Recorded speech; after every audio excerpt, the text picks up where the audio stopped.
ayca kon mu nekk température yi nga xamante ne rek nemmeeku nañ ko matin bi mais également le soir donc noonu suba incha allah donc mu nekkoon la météo Alaaji ki nga xamante ni mooy Omar Faye ñëw na léegi ci plateau Sen Show mu nekk koo xamante moom itamit kenn doot ko présenté moom nag suñu xarit la Alaaji. Omar. waaw boo ne suñu xarit la te mu boole ci lu ci bokkul mais tu sais que ni Omar moo ma takkal jabar. moo la takkal jabar. en 99. non macha loolu allah laay bañ mu wax ko parce que il n'est pas normal. Omar Faye ñu ngi lay nuyu. maa ngi leen di nuyu.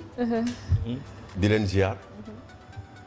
di leen gërëm tamit ci invitation bi. Omar Faye situation politique bu Sénégal ñu bari dañ jàpp ne dafa doy waar bu ñu xoolee ci temps yi la xew avec Sonko avec Bougane mel na ni ku ñu jàpp ni yow yaa ngi leen di xaw a indil tuuti problème rek ñu indil la ay jafe-jafe bu ñu xoolee Sonko façon wax bu nekk ñu ngi ko koy wax. li ci mujj mooy wax joo xamante ne waxoon na ko depuis Matizalem ñu génnewaat ko maanaam di réchauffer tàngal ko ba mu tàng jër yaakaar ni démb la ko alors que ba mu ko waxee kenn xamul kañ la. Bougane mi ñu ne ci sondage yi day yóbbu président Macky Sall deuxième tour ñu ne ëpp waa des médias dañuy def propagande. kon nañu gaaw a damm seen i laaf situation bu ñaaw boobu noo ko jàngatee. xam nga dafa am benn situation bu am Sénégal. boo xamante ni ne mi ngi commencé jéggi dayo parce que dos invitation bii nañu xam ne ay mbir yu ma daan wax la. mu yàgg lool kenn gëmu ko woon ñu dem ba léegi di ko gis moo indi invitation bi tey ma taxaw fii tey di wax. dafa am loo xamante ni ne Macky Sall dëgg nara mi ngi koy instauré si réew mi. mooy la ku ànd ak man. ma dimbali la ku àndul ak man ma détruire la c'est-à-dire léegi réew mi dafa am lu ñuy wax un délit mooy délit d'ambition. Il suffit nga am ambition il suffit nga wane da nga bëgg sa réew d'une manière ou d'une autre ñu ne kii daf ma contre ñu jéem la détruire te loolu nag mi ngi commencé jéggi dayoo mooy li dal Bougane nii. te lii la Macky xam ou da lay démanteler. ou mu détruire la ou mu emprisonner la wala mu asphyxier la financièrement noonu lay def. asphyxier la mooy redressement fiscal. mooy waay bon te gars yi ñu xub dama taxaw ba ñëw may leen. dafa am guerre froide entre Youssou Ndour ak Macky Sall ñu ne ma nag. mooy leen groupe de presse bi ñu créé wuñu ko noonu rek dafa am lu tax lu ñu bëgg mooy anéantir Youssou Ndour pour que groupe Futurs Médias bañ a amati doole mais groupe bi mu créé ba léegi looy gis ñaata nit a jóge ci groupe bi dem ñu mën na groupe boobu rek des médias rek groupe Futurs Médias rek a fi amoon mais dañu nekk ci logique de guerre avant les élections présidentielles parce que wóoluwuñu Youssou Ndour. loolu moo am ñu def enquête sur le financement de la TFM te li may wax dafa am ba pare def pression ci banque bi nga xamante ni ne ñoo abal xaalis Youssou Ndour muy 12 milliards pour mu construire imprimerie bi nekk Diamniadio pour que Youssou Ndour commencé fay loolu mi ngi fii situation bu leer nañ waxuma nag kilifa yi nga xamante ni ne tudd nañ leen si te ñu am une puissance financière nekk derrière ce groupe bi ñu créé bi passé Mamour Ibra Kane yor ko ak Alassane Samba mooy Baobab bii. ñan ñoo ci nekk. ma ne ñi si nekk bëri na ñi ñu tudd te ba léegi doo si dégg kenn ku si wax. muy ñan. tudd nañ si Ablaye Sylla. lépp luy BTP moo koy génne Sénégal il faut mu am bouclier. tudd nañ ci Aline Sall ci wàllu pétrole bi il faut mu ut dëgër laay. Abdoulaye Sylla mooy Ecotrans. Abdoulaye Sylla mooy Ecotra. Ecotra dama juum Ecotra c'est vrai Ecotra. yaa ngi dégg. Ecotra waaye. tudd nañ ci Yérim Sow moo yor Tigo moo Xavier Niel.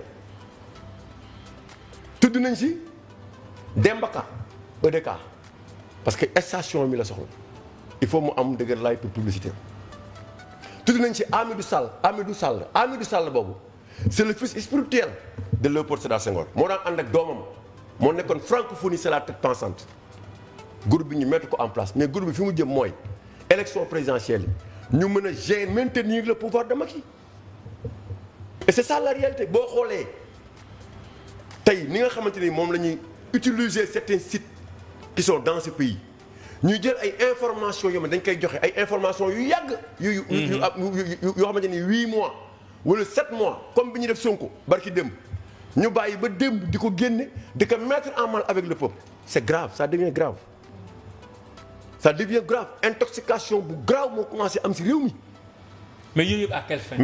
mais pour confisquer le pouvoir mais Sonko lan lañ ko mën a waxal lan lañ ko mën a waxal ñu naan ay salafiste ak ay Massamba ak ay Mademba mais waxu caaxaan la xam nga ñooñu si ñi nga xamante ni ñoo am de tout petits esprits ñooñu ñooy xalaatee noonu saagul kenn waxul kenn lu bon ay idées lay joxe.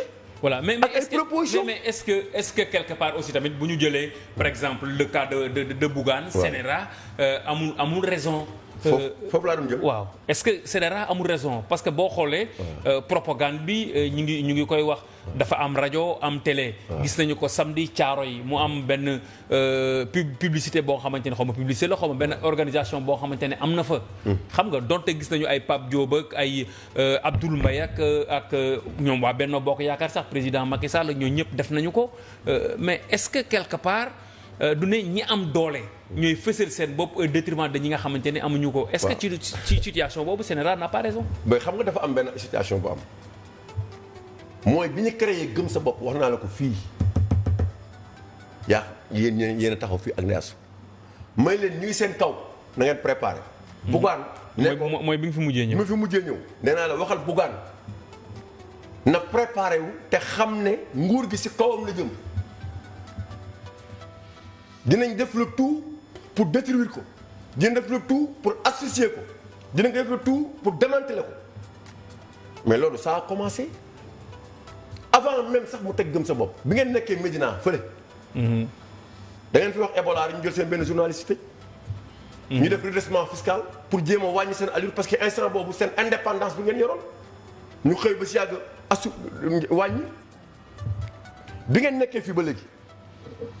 lan lañ fi indi douane ñu ngi fouiller les entreprises de Bougane beneen bi mooy inspecteur de contrôle yi ñu ngi redresser Bougane pourquoi si loolu pour yàqal ko Sénéral li mu wax fan la ko teg Sénéral buy wax du wax RTS bu xëyee suba ba xëy si ngoon Macky Sall rek ngay waxal ak ku ànd ak Macky Sall mosoo gis RTS nga xamante ni ne ñépp ko moom ñu jël benn opposant ñu teg ko fa wala ñu jël lenn loo xamante ni ne baaxul si Macky Sall ñu ko defa teg mais Sénéral xam nañ ko li Sénéral di def du temps où Ablaye Wade était là mais am na yu fi amoon te mosuñu gis Sénéral du temps de Abdou Diouf pourquoi aujourd'hui Sénéral war a doon benn organe boo xamante ni Macky da ko war a utiliser pour mu xeex organe de presse bu xamante ni da ko contre ñu dal sa kaw. te bu fekkoon na sax te bu fekkoon na non mise en demeure yi da nga koy def koo xamante ni ne. la muy def moom kese kay def la muy def RTS mi ngi koy def pire la muy def TFM mi ngi koy def la muy def parfois ñu invité Walf ñu di ko def ku nekk da ngay am temps d'antenne yenn saa yi mu seetaan télé gis seen TV ay temps d'antenne yoo xamante ni waa nguur gi ñoo si nekk di si wax seen affaire du parrainage donc pourquoi ñu bëgg laal Bougane c'est parce que il a une ambition pour son pays te loolu moo am je ne suis pas avec Bougane mais damay wax li am c'est parce que il a une ambition ñu ngi gis ne gëm sa bopp waxoon naa leen ko fii laa ko waxoon ne leen gëm sa bopp commence à être dans le plus profond subconscient des masses sénégalaises. parce que boo waxee rek da nga naan il faut mu gëm sa bopp. gëm sa bopp boobu nag dafa am ko koy incarné ki koy incarné bu ñu koy incarné te nguur gi sentir ne ñu ngi fragilisé wu à cause de ce gars dañ lay détruire c'est ça le régime de Macky te ci loolu lañ bëgg a jugal Bougane dañ ko bëgg a détruire Sénégal bi li mu bëgg mooy tëj groupe de presse bii nga xam ne mooy D-Média non seulement tëj groupe de presse bi mais jooni xam nga ne jooni léegi déconnecté nañu jooni c'est-à-dire képp kuy société boo xamante ni ne société nationale nga daan liggéey ak jooni ak bépp banque boo xamante ni daf fi nekk daan liggéey ak jooni déconnecté nañ la ak jooni xamoon nga loolu dama koy soog a jóg avec CNCA muy banque bi nga xamante ni ne c'est pour les crédits agricoles mooy caisse nationale de crédit agricole mais ça xam nga ne amoon nañ contrat ak jooni dagg nañ ko dekkoon nañ ko complètement jooni xam nga loolu perte bi ñaata la. mat na presque 1 milliard 600 millions pour Dioni Dioni. et pourtant ay Sénégalais ñoo ciy liggéey. mais c'est ça le malheur. c'est-à-dire Macky Sall dane le père de la nation. le père de la nation mooy lan. mooy papu ñëpp. taxawal ñëpp. jàppale ñëpp donte nag ma compte. Macron osé wul fekk Orange Sénégal di leen xeex. Macron osé wul fekk Eiffage Sénégal di leen xeex. osé wul fekk yeneen société française yi nekk si yeneen réew parce que avant mi nekk président xamul ba xam ànd nañ moom wala ànd nañ ak moom seen yoon na aussi mais li muy liggéey mooy consolider leen si pays yi ñu nekk. mais fii laa gis Sénégal un Sénégalais bu góorgóorlu jóge si suuf ñafe ba taxawal empire am ñu xëy ni la da nga ma contre donc il faut mu détruire la te si loolu lañ dugal Bougane bu ko boobaa yow Ndiaye Dos nga chômé. non man ñeneen ñi nekk chômé non attends c'est ça la réalité. non man parce que mais dina am ñu ñàkk seen emploi. dina am ñu bëri ñu xamante ne ñàkk seen emploi. et tu le fais à un Sénégalais. tu le fais à un Sénégalais. Bougane est un Sénégalais qui s'est battu doon un jeune.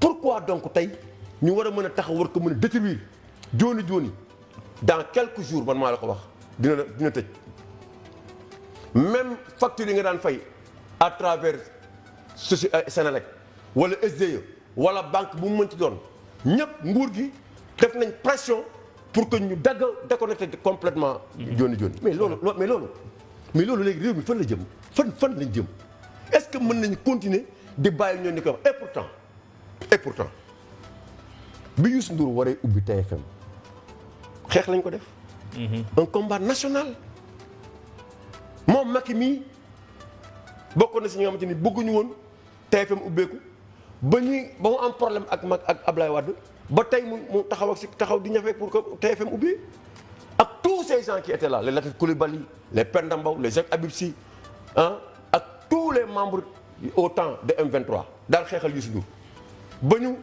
jox ko fréquence am télévision am tax a jóg mais tey ndeysaan dëgg moo tumuraanke Sénégal gisoo kenn ku wax. mais te pourtant situation la boo xamante ne est-ce que du doxalin dafa grave moo tax dëgg mais doxalin la.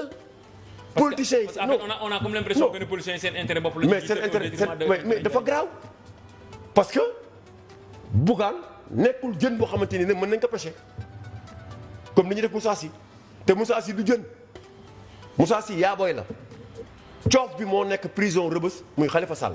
ah bon loolu moo am Moussa Sy yaabooy la. yaabooy la ab yaabooy la jëlee coof bi mooy Khalifa Sall moom moo nekk Rebeuss donc réew mi da ngay doon sama jën ma mën la jël mënoo ko ma yàqati la te yàq boobu nag aussi nit ñi duñ ko nangu ni ñu bëgg a def Bougane dafa ñaaw waxu c'est pas parce que il a des intentions d'être président de la République mu bëgg gars yi bëgg a ñëw détruire ko mais kon ñun si ban réew lañ nekk def nañ fi Kabirou Mbodj avec Tigo.